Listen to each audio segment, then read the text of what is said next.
Solar, wind రెంట్లో కూడా breakup ఇచ్చారు.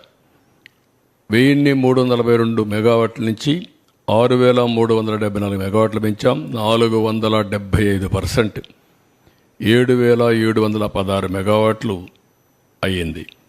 Solar capacity 66 నుంచి 2979 మెగావాట్లు పెంచాం. 45.14% పెరిగింది. 3045 మెగావాట్లు పెరిగింది. 4514%.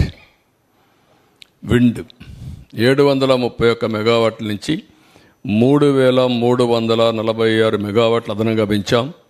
458%. అదే మొత్తం చూస్తే ఏంటో బ్యాటరీ అయిపోయి ఉంటుంది. 4077 మెగావాట్లు అయింది. టోటల్ జనరేషన్ కెపాసిటీ 5456 ఉంటే దాన్ని 9473 పెంచి కట్ అయిపోతుంది చూడండి. 9473 మెగావాట్లు పెంచి 174% పెంచి 14929 మెగావాట్లు చేశాం. నెక్స్ట్ మీరు ఒకసారి అవార్డ్స్ చూస్తే ట్రాన్స్కో 12, జెన్కో 27, అదే మాదిరిగా ఈస్టర్న్ పవర్ 48, నెడ్ క్యాప్ 43, ఏపీఎస్పీసీఎల్ 9, ఇంకా ఒక 5 నెడ్ క్యాప్, ఇవన్నీ మొత్తం మీరు చూస్తే 145 అవార్డులు వచ్చాయి. అదే మాదిరిగా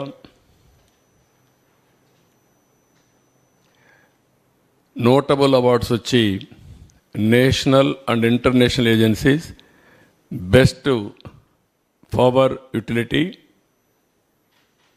ఉందా తీసురా, బెస్ట్ బ్యాక్,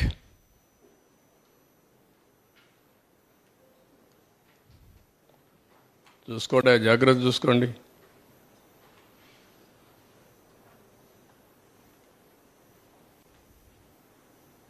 ఏది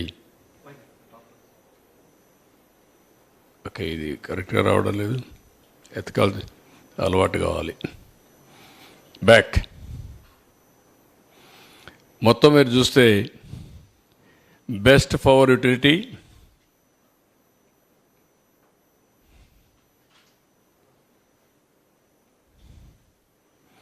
పవర్ జనరేషన్లో best performing transmission utility in the country, best state of India for energy security, governance and sustainability, ఇవన్నీ వచ్చే పరిస్థితి వచ్చింది.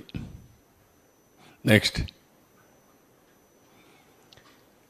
ఇక్కడ 1924 అది గత వైభవం. ఇది జరిగినటువంటి డ్యామేజ్ ఇక్కడ మీరు చూస్తే బ్రాడ్గా ఫిగర్స్లో మీరు ఒకసారి చూస్తే చూడండి. మీరు ఇది కూడా నువ్వు ఆపరేషన్ పెట్టినావు,